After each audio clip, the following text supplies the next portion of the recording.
What's up, Internet? Welcome to Once Over. I'm Kaylee, and with me is Joe, and today we're going to be giving the Once Over to Pieces. There will be spoilers. Joe,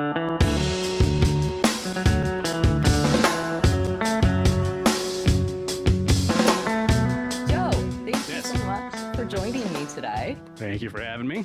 Will you tell everybody a little bit about yourself and where they can find you? Sure. I have a Twitch. We watch movies and bullshit, and yeah, it's a movie thing on Twitch. Check it out. And you also do something very, very important to me, which is that you do all of my amazing editing. Yes. Well, most of it. You do most of my amazing editing. Yes. Trying to get into editing, and you were gracious enough to let me mutilate your content in hopefully a good way. We'll see. I am the lucky one here. Come on. It's wonderful. I absolutely love it. So today we are going to be talking about Pieces, which came out in 1982 and was directed by Juan Piquer Simón. I'm very bad at the names. I heard a guy who spoke Spanish say Juan Piquer Simón. I believe that. Doesn't sound right, but that's what he said. I'm going to have you read all of the names for me going forward when you edit my videos, because that was, just lovely. Oh, boy. So what is the first time that you saw this movie? I don't know. I've seen this movie like 10 times. I was trying to go back and think about it. I really got into giallos probably about 5 or 6 years ago. So I would imagine it was then, but I've seen it. I've just seen it too much. I don't know. That all blends together. Yeah. I also don't remember the first time that I saw it, but it is one of my favorite slasher films of all time. I absolutely love this movie. It's wonderful. One of my most memorable times of seeing it was I went and saw it in Syracuse, New York at the Most, which is one of those dome screens. Mm-hmm. So it was like on a crazy dome and you're like sitting back in your chair. And that was like an amazingly cool screening of this film. That's awesome. All right, so Pieces starts out in Boston in 1942 with a little kid named Timmy doing a smutty puzzle while singing Humpty Dumpty in his bedroom. Yeah, it was little short pants. Yes. And actually, this is the puzzle. Oh, cool. Yeah. That's awesome. I was very excited. I only have one piece of Pieces, stuff. It's a koozie. It's perfect. I love it. It's exactly what you think it is. It is exactly what you think it is. And you don't even have to go to Texas for a chainsaw massacre. Does it say that on the... It sure does. It says it on the back. I love it. So I actually got this little puzzle when Grindhouse first released the Blu-ray. They were saying that the first 100 people or whatever who ordered it would get a puzzle with it.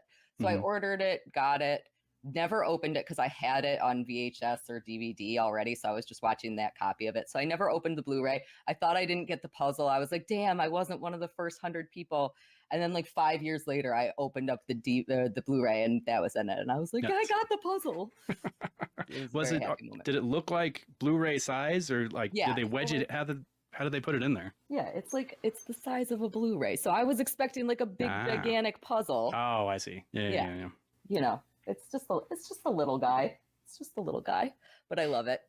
The actress in that, or the person that's in that puzzle, is a Spanish actress named Victoria Abril, I guess.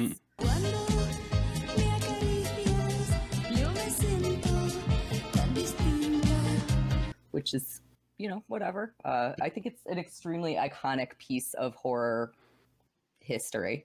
Timmy's mom comes into the room, sees him doing all this smutty puzzle, and condemns him for being like his dad. And I can tell you a couple of things about him. And says that she's going to burn all of his shit. I'm going to burn everything. So in response to that, he puts an axe through her head. Justly. Yeah, she was a real bitch. She was very rude. Yeah, I'll kill you. I'll kill you. I'm going to burn everything. And bastard. Bastard! She calls him a bastard, which that word really sums up this movie. It resonates. By the end, yeah. Yes. I love this opening sequence, though, because we get this extremely beautiful shot of the blood-soaked room. Mm-hmm. One of the things that I think makes this movie stand out from other 80s slashers is that we get a couple of really stunning shots, things that I would print out and hang on my walls because I think they're so beautiful. This is a good looking movie. I know for me personally, I watch it because it is so bad it's good kind of thing.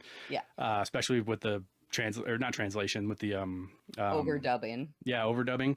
Yeah. But it's a pretty movie. It's a good looking movie. It's so pretty. So that dubbing is interesting. The actors were actually all speaking their native languages when they were filming, which I can't even imagine what it's like to act against somebody who's speaking a different language than you that you don't understand. That's a very Italian thing to do. Yes. All those Italian, all those. How are you on your giallos? Are you a big fan of the Italian horror and all that? I am. So this movie feels very Italian. Even the look of the killer feels very Italian. Apparently, it was actually not based on the giallos, but on a comic book character named the Shadow. Totally looks like the Shadow. Nothing about comic books, but I believe that. I just know it from the movie. The Shadow. All right, so after Timmy acts as his mom, we get the opening credit sequence, which is like very traditional late 70s, early 80s credit sequence. We have the gore drips on the lettering, we have the knife on the side, and we have a very John Carpenter-esque soundtrack. So I get that the title with the drips is supposed to be blood, but when you make it white, is it not just? It is absolutely 100%. It sort of goes a little pink, but like it never goes red. So it's like if you have like a kidney stone or something. Like it's very. Well, it's still effective, right? I liked it. Let's put it that way. It was lovely for me. There's probably just as much in this movie as there is blood, so that's possible. Yeah. So we flash forward 40 years, and which is now today, because now we're in 1982, which is when this movie came out, and we get to see gloved hands taking the bloody shoes and dress that belonged to Timmy's mother. So we immediately know that the killer is the future Timmy, and that he never got caught for murdering his mom. Yeah, and it's got a picture on the bottom of his mom with a big X on it. Yes.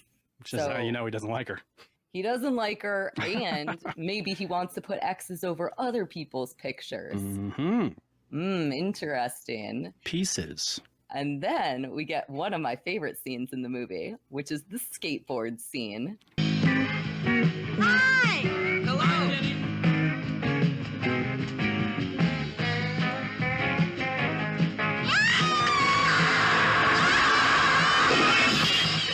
I don't get this one bit. So does she die? Does she come back? Okay. I can't tell. She's back. Oh, she comes back, baby. Okay. So it's what I like about the scene is that it's a complete mood shift. Like we are in horror movie right out the gate. And then we do like the last house on the left, like the goofy cops with the goofy music mood shift into this skateboard scene. So a girl's skateboarding down, she crashes into a mirror. And then we immediately go back to the killer doing the filthy puzzle. So where does Skateboard Girl come back in? Well, Skateboard Girl is actually the first victim of the killer because she is the girl who is studying in the lawn when a chainsaw man comes and decapitates her.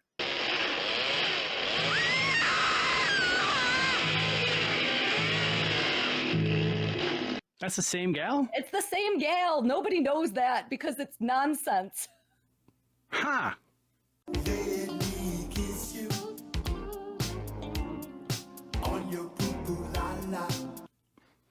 Oh, okay. I had to look that up because I was like, there's got to be something behind this. So apparently there was a little bit more in the movie at some point where like the killer sees her skateboarding and then sees her crashing into the mirror, and that inspires him to make the pieces. And then he stalks her and he finds her laying in the grass and kills her.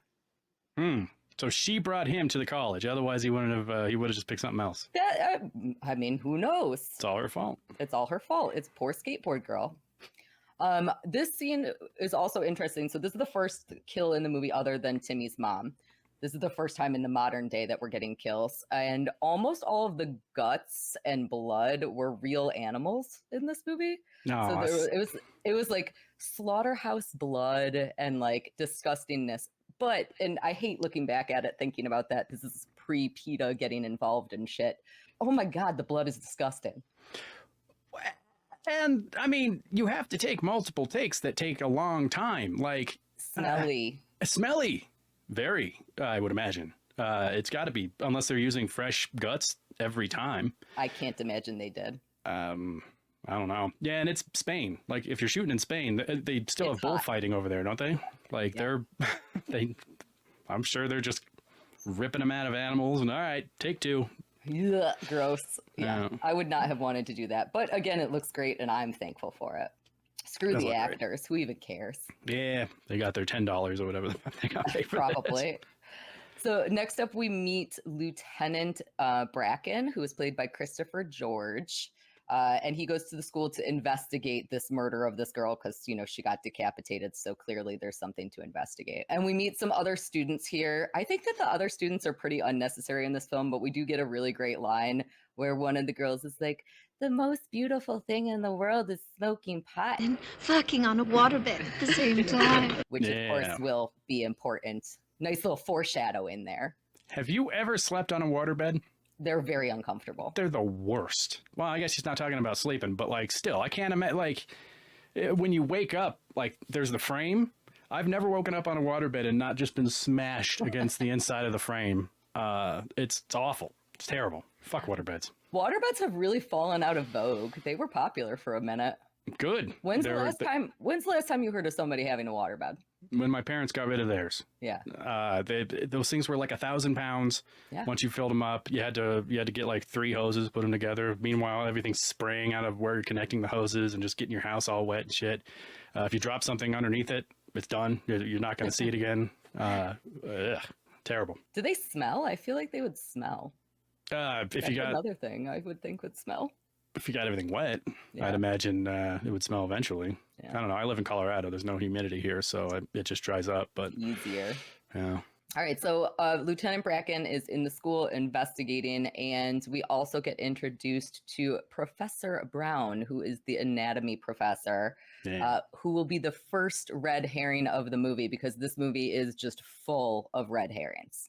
His name's Arthur Brown. I am the god of hellfire! Are you a fan of Arthur Brown? The, what is it? I am the god of hellfire? Yeah. Fire? Yeah. I never even realized that his name was Arthur Brown. How did I not notice that? He mentions the word, I had the subtitles on just because of, I wanted to, I was taking notes and shit, but I've never noticed it either until That's so funny. So Arthur Brown, Fire probably came out well before that. Arthur Brown was the first, corpse paint dude, right? I think it was 70s. Yeah. Yeah. Dude, that song rules. Yeah. Professor Brown is a little bit pervy also. Mm-hmm. He feels a little bit weird with the students, which is fine, but whatever. I assure you, you have nothing to worry about. Thank you, sir. He's making up for something, it seems like. Yeah, we learn later. All I can tell you, sir, is that he's gay. Also, why is this sexuality a plot point at all? Yeah, because I don't know, gay stuff back then. Like, I know you've seen it because you've done a video on it, but Butcher Baker Nightmare Maker? Yeah. Just because it's funny. Look at the gay guy, ha. It's just, okay, so the way that we find out Professor Brown's sexuality is in the final scene. Somebody is explaining that he's gay. Huh, I see you have inside information. Well, we're all curious. That's the first time that we find out that he's gay. But why? It doesn't matter. Red herring. Yeah, another red herring. He was gay guys kill women. Don't you know that? Yeah. It's gay guys that kill women. It's always. Yeah. So the investigators want to talk with Professor Brown, and they also want to talk with Willard, who is played by Paul Smith, who is the gardener that works at the school. Willard, when do you expect your work will be finished here with us on the campus? I don't know. Maybe in a week or two, maybe more. You don't have to worry. It won't crush you anymore.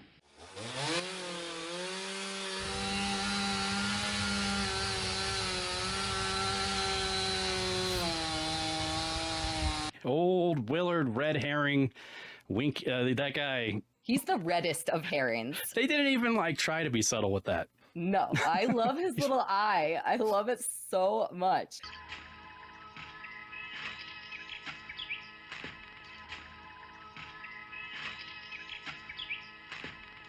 I watched a whole bunch of interviews with him. He is one of the most interesting people that I have ever heard of in my entire life. His first acting role was a play with Faye Dunaway.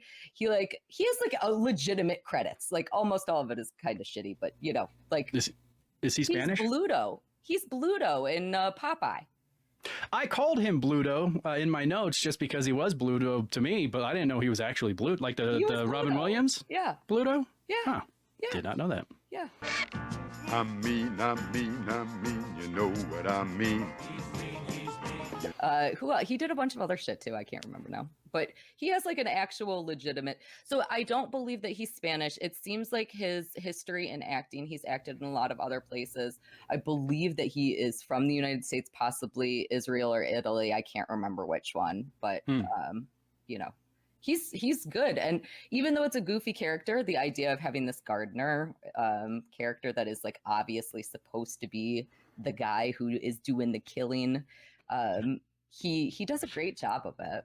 This is sort of jumping ahead a little bit, but when he is, when they think he's the killer, he knocks out a bunch of cops and puts his hands on the chain. Like, yeah, he doesn't make it easy for somebody to think that he's not the killer. No. That scene also is fucking incredible. That is the swimming pool scene. So we are actually coming right up to that. So I'm going to just jump ahead to it because I fucking love that scene. So Willard, also, can we point out that he's basically groundskeeper Willie? My first act will be to kill the whole lot of you and burn your turn to cinders. Ate his little face, ate his guts. I also ate the mess he left on me rug. And the times the tree leaped out in front of me tractor when I was texting me friend. Because his name is Willard. Okay, groundskeeper Willard. He's he probably lives there. He seems like he lives there. Yeah. Because they prepaid him and he has to do it now. Yep.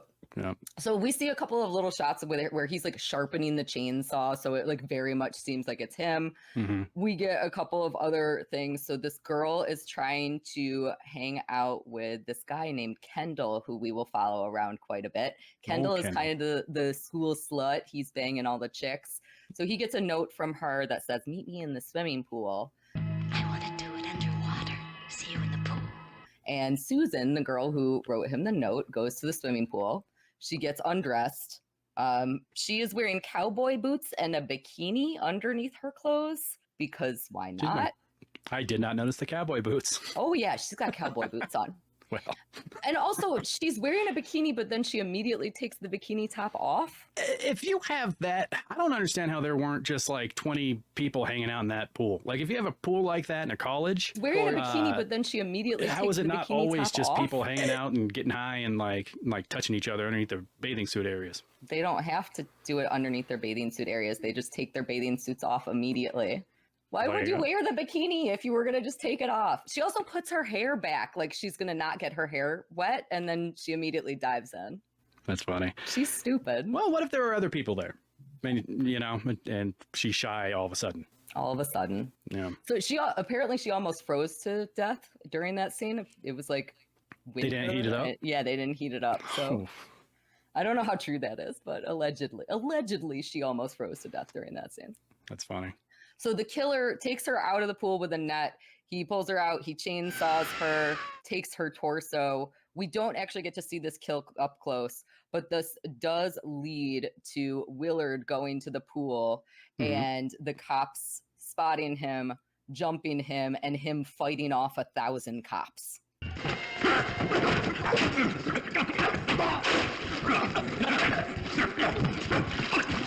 Yeah.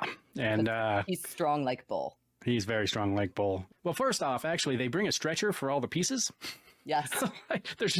There's several pieces in baggies because he chainsawed her up.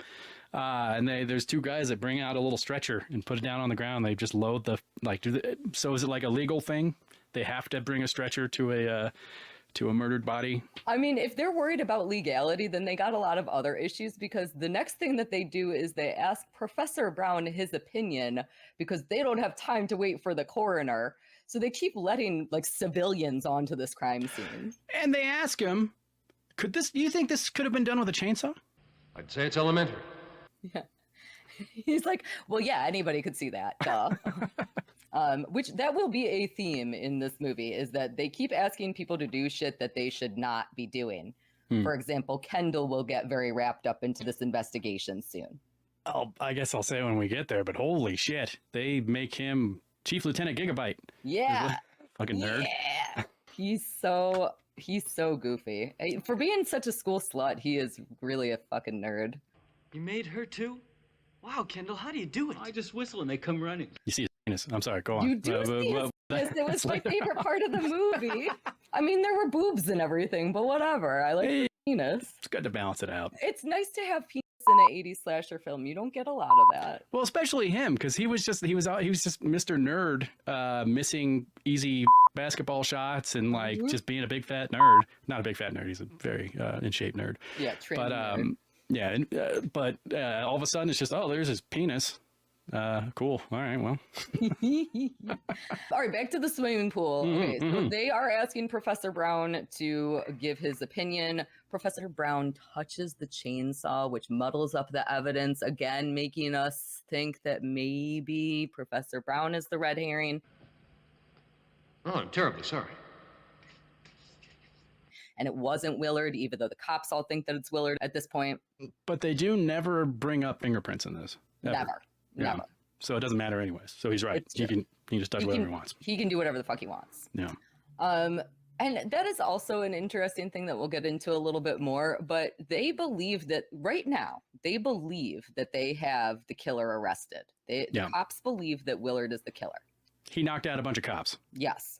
So that means that the next little bit is not going to make any sense, because basically what happens next is that Willard is locked up. However, the cops decide that they want to put 2 female cops into the school as fake students, a la Never Been Kissed, in order to catch the killer.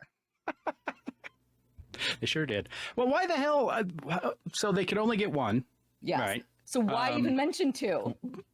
They do bring it up later to sort of quash it, like because they did bring it up and they wanted to make sure, like Just what's the point of even saying that line out of the movie? Just say, we want to put 1 female cop into the school. That would have worked just fine. So, but that doesn't make any sense, because why the fuck do they want to do that? They already think that they have Willard arrested and that the killer is in custody. Nobody has been murdered at this point. So it's not like they're like, oh no, the murders are still happening. They don't need to put people into the school. They think they already caught the killer. Bad editing. Bad editing. Bad editing. Bad. What's up, internet? Editing. And then the next bad thing that happens is we get the 80s aerobic dance sequence with robot music. I don't want to turn this into WATP, but I do have a little... Yes.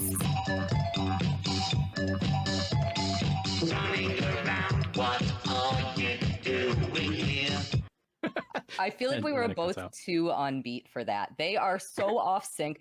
The sync of their dance to that song is maybe more off than the dubbing. Like, it is so bad.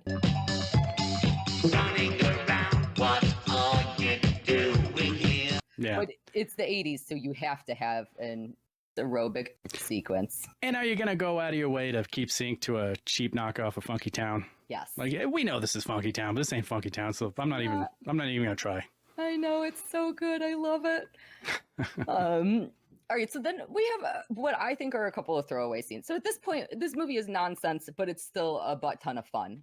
We get the lieutenant at one point brings Kendall, the student, to Dr. Jennings, who is a psychologist, in order to try to get information about the killer. This whole subplot could totally have been dropped for me. It's useless. The psychologist never comes back. He's not really a red herring ever at any point. It doesn't go anywhere. Yeah, it doesn't go anywhere. They just talk about maybe doing it later. Yeah. And then that's it. Yeah. So I could have totally done without that. Again, that bad editing, we probably could have done without that. Yeah. But now we get introduced to Mary Riggs, who's played by Lynda Day, who is a tennis champion cop extraordinaire, who is going to be one of the undercover people at the school. Is this job dangerous? Very. Good. Then I'll do it. I am bored to tears with this place. And real life wife of the main guy. Yes, real life wife of Christopher George, who is Lieutenant Bracken. So the two cops are banging. They were both in City of the Living Dead. Yep. Right. Yep. Okay. Yeah. And that's like it, right? I mean, I think there was other, but why? I don't know. It's kind of weird. They both act in the same things the majority of the time. I think that I read somewhere that she only did this because he was doing it. But she seems to be slightly better of an actress than he is an actor to me. I don't know. I might be judging based only on her reading of the line bastards. Bastard! but I really like her. That one line. I don't know. To me, it kind of seems like you read about John Lennon and Yoko Ono and how he wouldn't let her take a piss by herself. Kind of feels a little like that. I think one of them is too concerned with the other one's goings-ons. I think you might be right about that. So the cops ask Kendall to watch out for Mary because, I don't know, cops suck and they can't take care of their own. So while she's in the school, they ask Kendall to do shit, and which doesn't make sense. Also, like, why are you making people do shit that they shouldn't be doing? This is like a fucking 20-year-old kid. I don't know. He was volunteering though. I think they were secretly testing him to see if he had the right stuff. Do you think he's ever a red herring in this? Actually, I feel like I never suspected him. I don't think he was a red herring for the audience. I think he was a red herring for the cops, though. Oh. Because they make it very obvious from the get-go that he's not the guy. He was somewhere else, but the cops don't know that. I think more of a red herring. Yes. Is Myron Schwartz. Who? Biggest nerd in movie history. Goggles. Oh, Goggles. Oh my God, Goggles. Oh. Sorry, we went past him and I was like, we can't go past. We can't just skip past Goggles. It's funny. As soon as I went past him, I was like, oh shit, we're gonna have to come back to this at some point. Thank you. Yes. Myron Schwartz. Goggles. King of the nerds. Jesus Christ. What is the point of Goggles? He's Kendall's friend. And very, just the biggest nerd ever. You know, when you first watch Napoleon Dynamite, you've never heard of, I forget the actor's name, but whatever. And you go, okay, this is just a nerd they found. Like, this is an actual, and it kind of was that. But this Myron Schwartz Goggles is just a nerd they found. Yes. Biggest nerd in town. I think that his biggest contribution to the movie is that at one point, Kendall is kind of macking on Mary and he's trying to get with her and she turns him down, and then Goggles shows up behind him and like spooks him, and then he's like Casanova or whatever the fuck.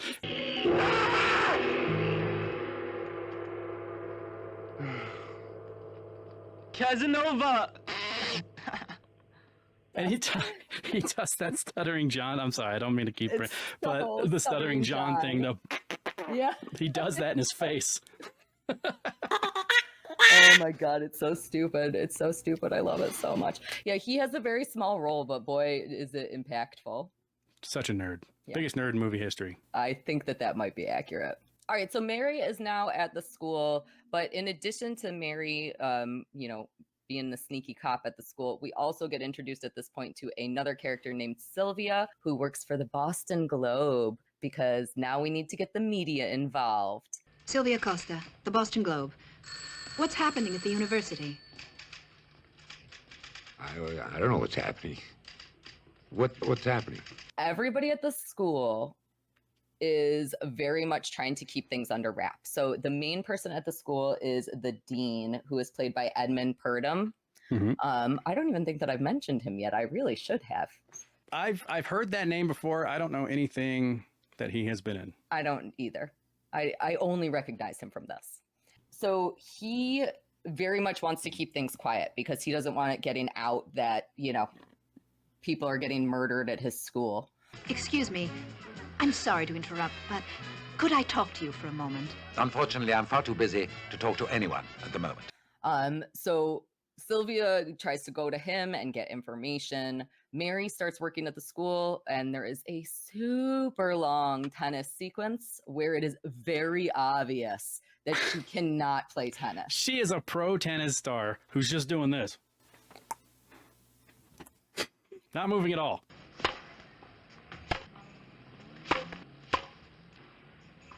It's so bad. The other lady's doing all the work. And also, she's playing a student in tennis, and she's a professional tennis player. And then everybody's like shocked that she beat the student. Like, no shit, she beat the student. She's a professional tennis player. She reveals, actually, to the dean that Willard is now going to be released because they have no evidence against him. He assaulted multiple cops. Yes. Then he's back on that campus. Okay, that's the other thing, is just because he's being released from jail does not mean that they have to rehire him at the school, right? And they already paid, they already paid him. Yeah. They mentioned that earlier on. So I think that's their justification for having him, because they don't want to pay somebody else to whatever the fuck he's doing. Yeah. To creep around and wink at people. Like, it's makes no sense. Makes no goddamn sense. He assaulted cops. It makes no sense whatsoever. Yeah. So also throughout the film, we get all these kind of like spliced in shots of the puzzle being done. So at this point, we have seen that the killer has a head and a torso. And so at this point, that's the part of the puzzle that is going to be done. And now we get adding in the arms. So we know now for sure that the killer, adult Timmy, is trying to build a girl. He is making a Frankenhooker or like a May monster kind of thing. Yes. And then we head back to the dance studio for the second aerobics sequence, but this time just with one girl.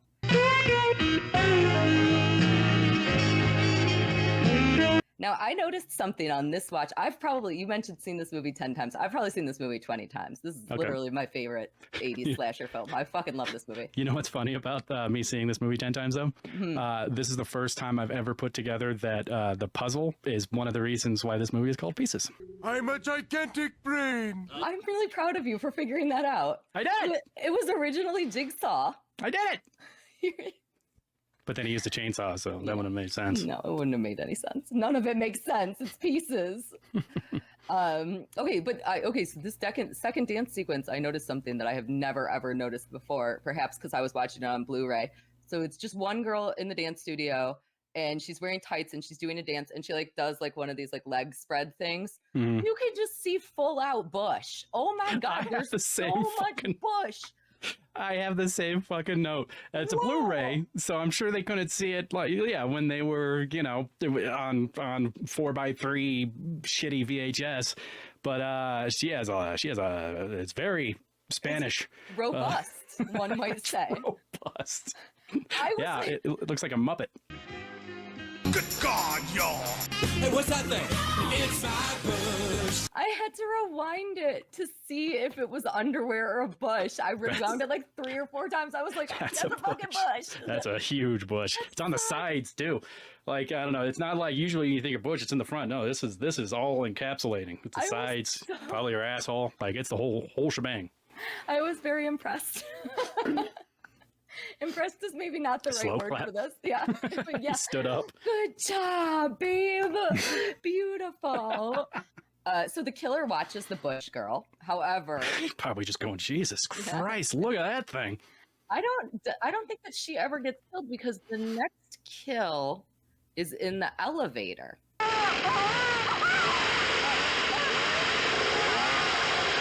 I think that's her though. I thought that was the reporter. Maybe it is her. I haven't seen this movie enough.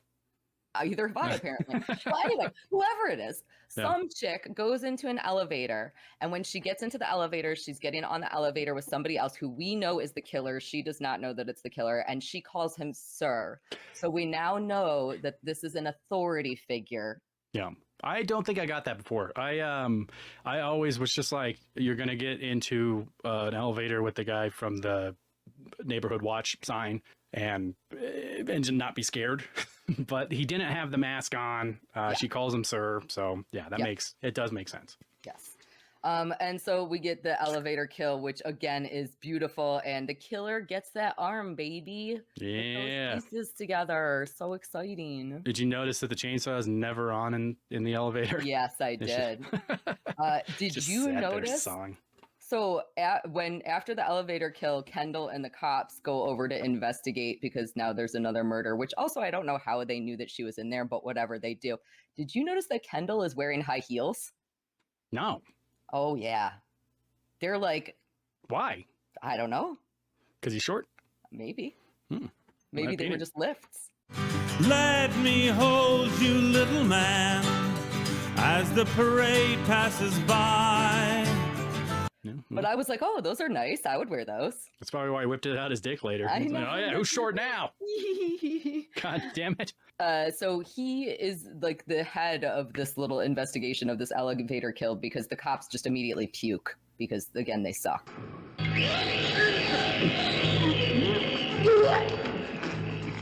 Or it could have just been that actor smelling rotten chicken guts, chicken intestines, or whatever the fuck they were using. Gross. That's so gross. That's so gross. I know. It was so gross. I went and saw, do you know the band Watain?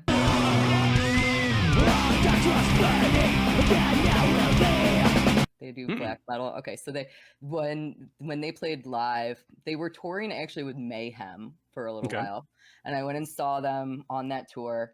And the dudes from Mayhem were literally like, their pig heads are so disgusting that we can't hang out with them because they just bring them to different cities and we can smell their pig head. The venue that I was at, it was in Pittsburgh, Pennsylvania, and it was like one of those like gigantically huge ballrooms, you know, with like the super, super tall ceilings. And literally as soon as Watain went on the stage, you could like smell the pigs' heads like all the way in the back. It like permeated the whole, I had to go outside. I was like, I fucking can't do this. It's disgusting. Here's my thing. Use your pig heads. That's fine. But get to your damn city. Yeah. And with a couple hours, buy new pig heads. Yeah.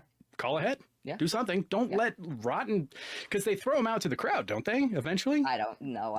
No, because then they're traveling with them, and then they want to get their head. But that's fucking gross. Yeah, it's so gross. This is when we see Kendall's penis finally. Yeah. Yay! Oh, Kendall. Was it circumcised? I don't remember. It wasn't circumcised, right? How have I not looked close enough to know that? It was half hard. He was doing that lady. I know it was. So it's hard to tell. Yeah, it's hard to tell. It was nice. I liked it. So he's banging some slut. You call his penis cute? I'm sure he would appreciate that. I liked it. It's really nice. Thank you. Okay, so he's banging some slut, but he doesn't want to bang her anymore because he wants to bang Mary. So he sees Mary outside. And he goes to help her because she's walking alone at night, so she's very vulnerable. But before he can get to her, oh no, somebody is going to attack her with some very bad karate. Because why not? Now, would you say that the racism here is wrong? I would say that it's of the time. Would you say it's so wrong? Bad chop suey. So wrong. Is that what you would say? That's pretty much what I would say.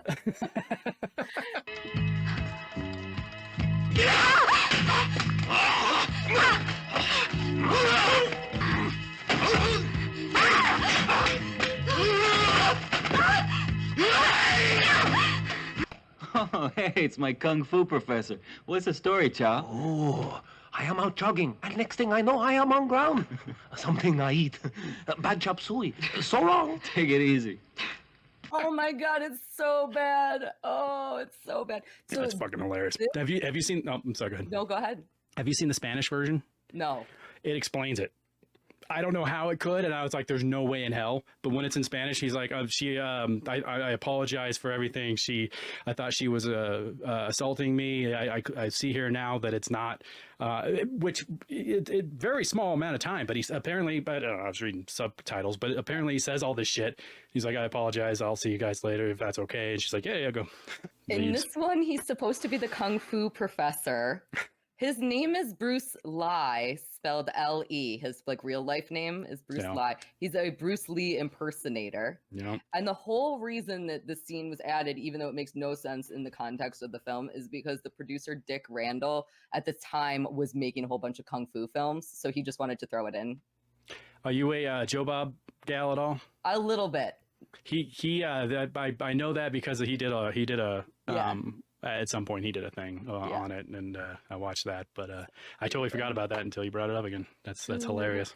I literally was like, I cannot believe that there's a karate scene in this movie.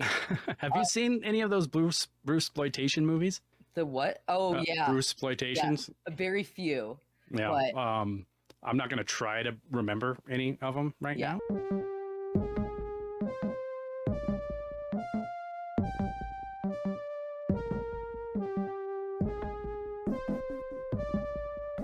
They're fucking bananas. I believe that. Especially at the time, too, because they're like a year or two after he died.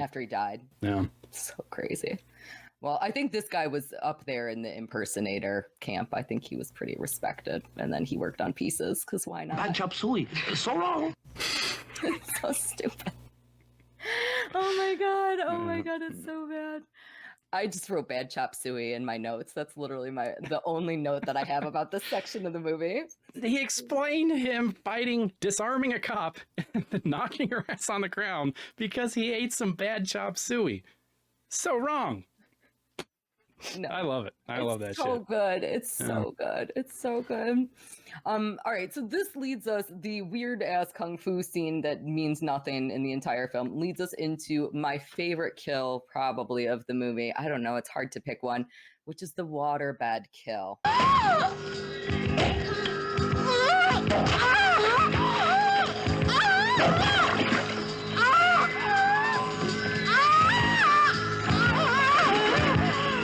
It's a good looking one. It's a good looking scene. The beautiful slow-mo shots of blood and water mixing. It brings back the line from the beginning of the movie. The most beautiful thing in the world. Yeah, it all makes sense now. It is exactly what you think it is. It is, it turns out. So this is how the killer gets the legs. I also think this actress did like an outstanding job. I don't know what her name was, but this is like, I was afraid for her during that sequence. Yeah, she looks like she's getting murdered.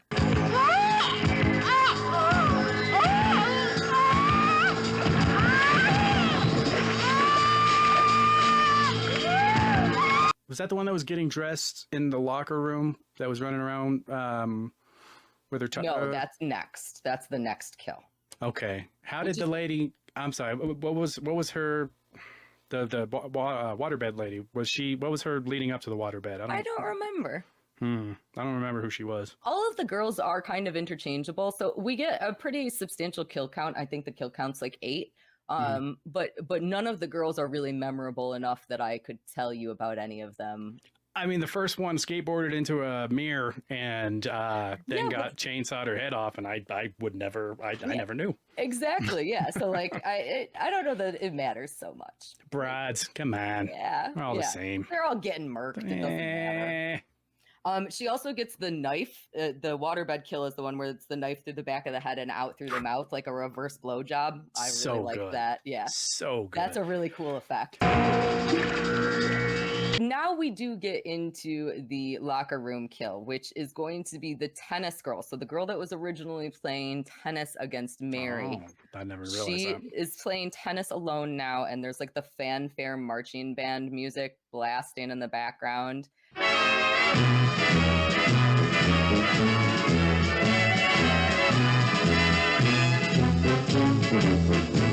And she showers off. Did you ever watch You Can't Do That on Television? No. Oh, it sounds like the intro to You Can't Do That on Television. I'll splice that in. Yeah. I hope it does. Yeah. If it doesn't, then egg on my face. Part out. There you go.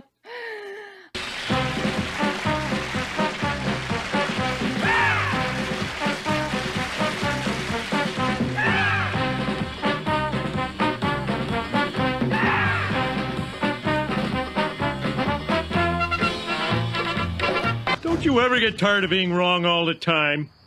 Sometimes. So she showers off. We get to see nudity, which apparently this nudity really ruined her career. She wasn't actually an actor. She was the daughter of the wardrobe person, and she wanted to become an actor, and somehow they convinced her to do the scene naked.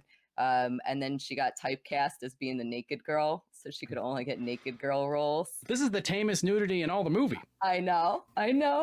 Well, no, you do see your brush, I guess, but what we have here that is not very tame is that we get to see her pee herself.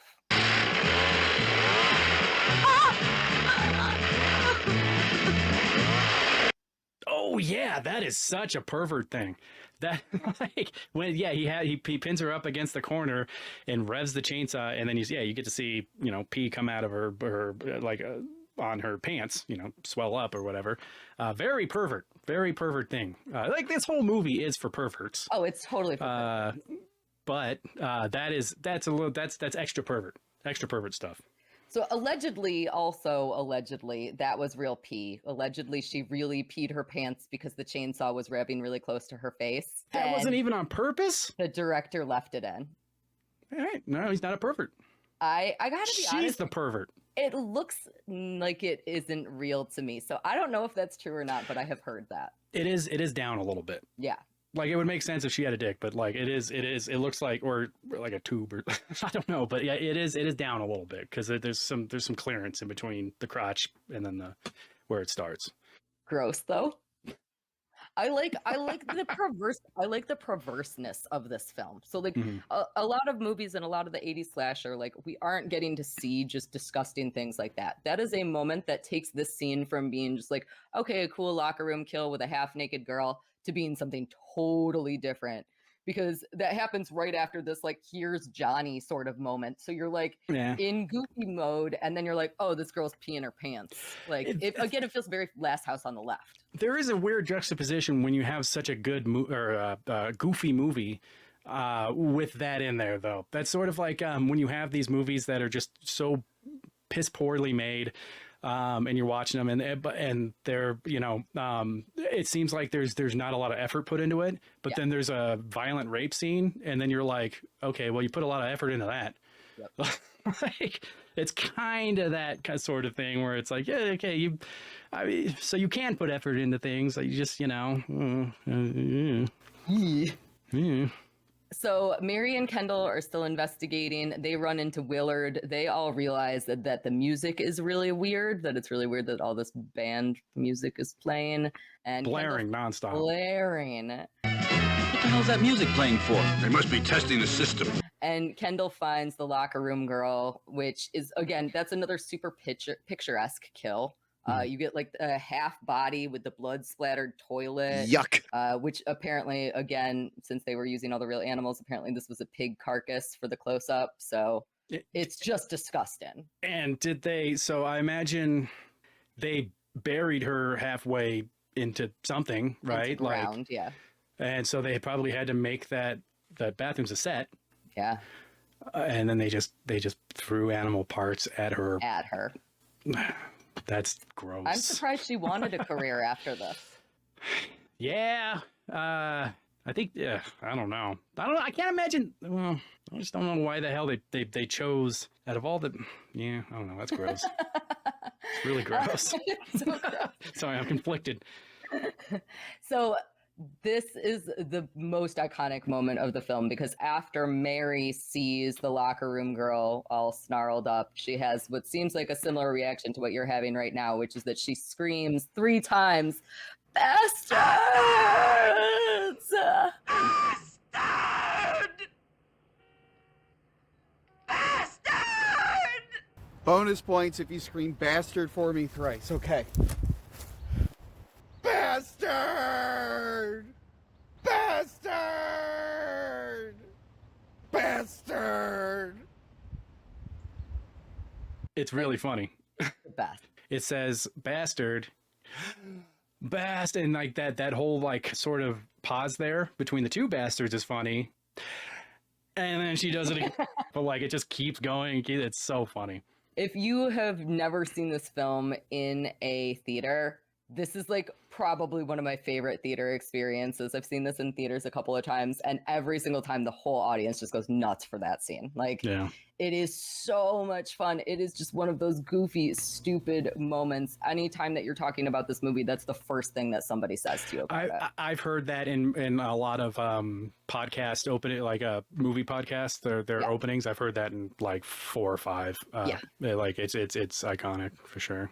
Completely iconic. So the cops end up putting Kendall back to work. He already had a job protecting Mary. He's already been helping them with corpses, but now he has to go through files because they need to figure out who the heck is doing all these murders.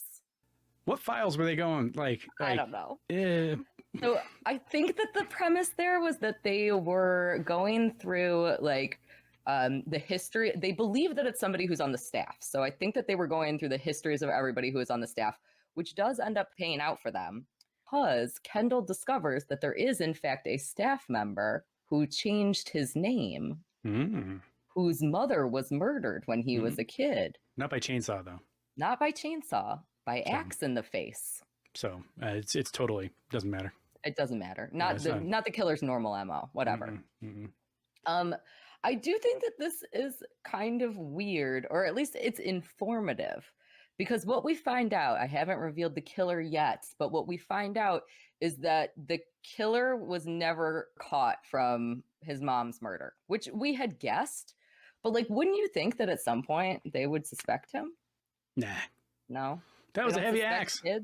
It's a heavy axe, an 8-year-old. You see that thing bounce off her head? It didn't even go in. It just bounced off her head. I don't know what that has to do with what we were talking about, but it just bounced off. Yeah, the kid was in shock. I don't know. It's Spain or Boston or some shit. Yeah. They, it's kids, kids don't kill. So we find out that the person who has changed their name is in fact the dean. Yes, sir. And what's the dean's name? I don't fucking know. I remember. Doesn't matter. But I do remember thinking I would change my name to something better. Yeah. I don't remember what it was, but that's how shitty it was. It's very forgettable. If you were going to change your name because you murdered your mom, that you would choose a cool name. Oh yeah, of course. I mean, a better name. Well, I wish I knew the name because but yeah, a better name than what it was. I'll splice it in here. I don't fucking. Oh, it's John Reston. I got Terrible. John Reston. John Reston. Sounds like you're taking a nap. Late. Actually, that's kind of cool. Yeah. Naps are cool. Yeah. Anyway, so they discover that he is the killer, and oh no, it's too late because Mary is already going for a private meeting in his office. Of course, it is rather large. You see, I live alone. Now, make yourself comfortable, my dear. Abode, I don't know, dormitory where he lives, and he is making her coffee. But yes, kind put of. something in her coffee. Yeah, the instant coffee. Ah. Watching your figure. I shouldn't have thought that was necessary. Yeah. Have you ever had instant coffee? It got good. They just started making it good. It used to be bad, but now it's good. You got a brand? No, but I'll find out for you. I was shocked. Somebody recently gave it to me, and I was like, what the fuck? This is instant? Yeah, it's good. That would make my life a hell of a lot easier. I know. But he put something else in there, too. I'll put a little in for you. Thank you. What drug do you think this is? No, I have no idea. The drug is a nonsense drug. She can't move, but she can hear. Yeah, and move her eyes and point with her eyes. Yeah. She tries to. So Kendall and the cops all rush over there to try to save her because the dean's the one. And he has been chopping everybody up to try to make a puzzle piece woman, which is great. So they got to go save Mary. And the dean explains again to Mary at this point that Professor Brown is gay. Professor Brown, you see, is a homosexual. Which is not important at all. That's why he chopped the women up. Duh. Gay guys hate women. Duh. Except, their arms or legs or torso or heads or, I wanted all those parts of them. Yeah. So this part is a little bit confusing for me because the dean is looking at Mary's feet after she is immobilized as if he wants to use the feet. However, the puzzle lady already had feet because we previously saw him putting the shoes on the puzzle lady. I think he's just a gross foot guy.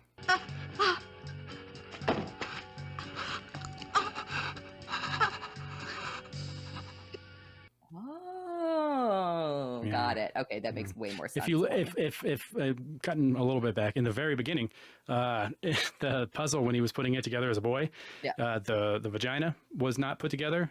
Neither was the feet. What does that say? Feet guys are murderers and fucking feet gross. And vaginas. Interesting. Wow. One and the same. I never thought about that. We also have a very different MO for the dean here, just like in the beginning with the killing of the mother. Totally different than all the other kills, no chainsaw. He drugs Mary and is not gonna chainsaw her. I don't know.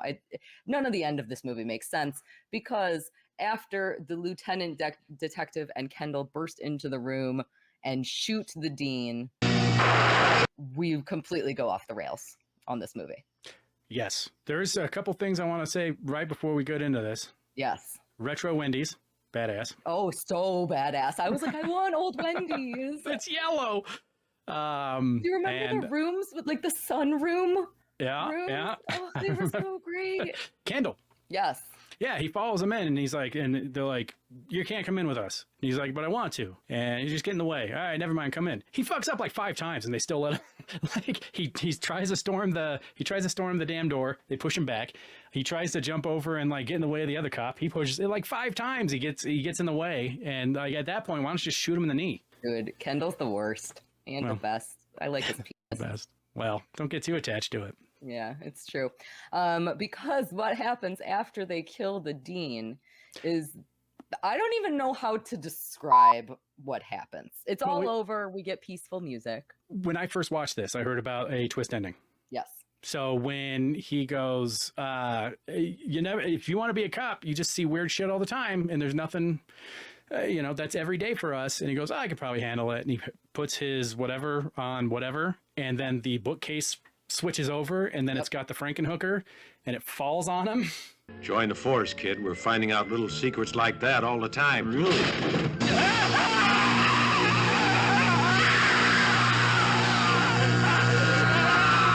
I thought that was it. Yeah. No. You thought that was the twist ending. I was like, what a twist. What a twist. Yeah, that's not the twist ending. Yeah. So then Kendall, I don't even know how to do. Kendall gets fucking castrated, nut ripped, weird. What the fuck? They popped it. Yeah. That has got to be one of the most insane, like besides Sleepaway Camp, this has got to be one of the most insane endings in any horror movie ever. I think this is crazier than Sleepaway Camp, to be I do honest. too. I do too. So explain the ending to me, because I don't fucking get it. Like, well, so the lady he took the arms from. Well, let me just say what happens at the end.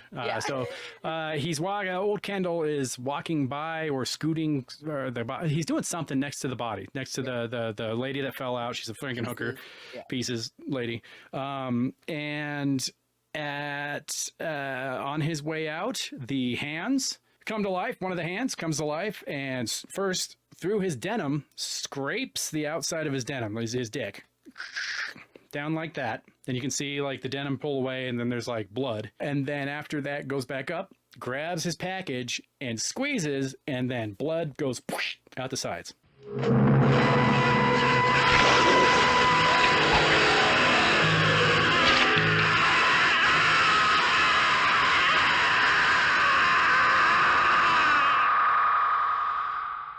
So it's so great. And and so she popped. First, she scraped his dick. She scraped it, but then that's even too far. So she must have scraped his dick twice, and then these fingers scraped his thighs, or maybe just like the mechanics are off. Unless he's got I would say unless he's got a dick like this, but we saw his dick. It's a normal dick. What his dick looks like. It's a normal dick. It's a normal dick. His thighs, I guess. Two on the dick, 2 on the thighs, and then grabs up, squishes it, pops it. So I imagine she pops the nuts, because you can't pop a dick, can you? I mean, you squeeze can try. hard. Oh, once it's scraped, I guess. It's all. It's all over. Anyways, I need that professor of anatomy. Yeah. Arthur Brown. You fought hard and you saved and earned. I need Arthur Brown. Okay, so, but none of that makes any sense. So was the Pieces girl, when did she become reanimated? Not the whole Pieces girl, just the arms girl. Just the arms. Just the arms, and just one of the arms. Yeah. And she was a Satanist. So, that makes sense. So do you think that if there was a sequel that it would star reanimated full Pieces girl? I bet there is a Pieces 2 out there, and a Pieces 3. They talked about doing Pieces 2, I know, but I think that it never got made. Well, I just assumed they attached the name Pieces 2 to some fucking other, bullshit, Troll 2 style, Yeah. It is shocking though, because this movie actually did really good in the box office. On the Blu-ray bonus features, they showed during the week that it opened, it was beating like Return of the Jedi, like 82. Yeah. So it was beating that just on that week, not overall, obviously. But still, that's pretty fucking impressive. Like in America overall. Yeah. Well, I mean, I wonder if that was like Return of the Jedi's 80th week. 80, let's go see another puppet movie. Awesome. So, Joe, thank you so much for coming and talking with me about Pieces. This is one of my all-time favorite slasher films. I absolutely love it. And I can't say thank you enough for suggesting that we talk about this movie, because I probably never would have done it otherwise, because it's like one of those movies where I'm like afraid to talk about it because I love it so much. Yeah. And that was just super, super awesome for me. So you know that one of the things that I love to do on my channel is rate movies on a scale of 7 thumbs up. So it is probably not a surprise to anybody who knows me or you guys after watching this video that I would absolutely give this a 7 out of 7 thumbs up. I do not care about the continuity issues. I do not care about the throwaway scenes. I think this is the best 80s slasher film of all time. It is perfect for me. So Joe, what would you rate this out of 7 thumbs up? 7. It's everything. It doesn't waste any time. Yeah. You watch this movie, a guy's putting together a puzzle of nudity, then a lady being a bitch, a lady gets killed, and then nudity, then a lady gets killed, and it's really gory, but it's not like that stupid. It's not. I don't really like gore that is realistic, and it's well. I didn't think it was realistic, but apparently it's very realistic. But yeah, over the top gore that is just fun. And then you have nudity, over the top gore. The dialogue, the overdubbing is ridiculous. We didn't even touch that at all, honestly. Yeah. That's a whole other movie in and of itself, or a whole other review in and of itself. I mean, the only one we did was really... Bad chop suey. So long. And that is probably the best one, but it's all over the place. They have these sayings that they're almost like they're fake colloquialisms. That's very funny. They fucked those up too. Very funny movie. There's not a low point, not a slow point, nothing. It's a million miles a minute. It's an hour and a half long, and it nails everything. Yeah. So if you're a bad movie fan, because it is a bad movie, but it has it's good too. But if you're a bad movie fan, this needs to be on your list of movies to watch because it's great. Yep. 7 out of 7. Yes, it's the best. I fucking love it. It was everything I wanted it to be. So will you tell everybody one more time where they can find you after I say one more thank you for doing such amazing editing work on my channel, which of course is one of the places that you guys can find Joe, is seeing all the amazing editing work that he does. I think that is something that he makes me funny when I'm not funny, and that's amazing. Oh, shush. I like it. Kayla makes it easy for me with all of her funniness. But yeah. I'm on there, but then I'm also on Twitch, Bad at Karate. I think it's bad_at_karate. I keep getting kicked off of there because you can't show tits on there, and I show movies and fun movies like this, and I try to edit out all the nudity. You can't catch them all, you know. I'm only a man, but so it's there for now. It's bad_at_karate for now until I get kicked off again, and then it'll be something else. But come join us, come watch us. You can say whatever you want. I don't give a shit. Just be funny. Yeah, and I'm hopefully going to join you on a Twitch stream soon. That would be fun. Yeah. All right. Well, thank you again so much, Joe, for joining, and thank you guys for watching. And I can't wait for the next one.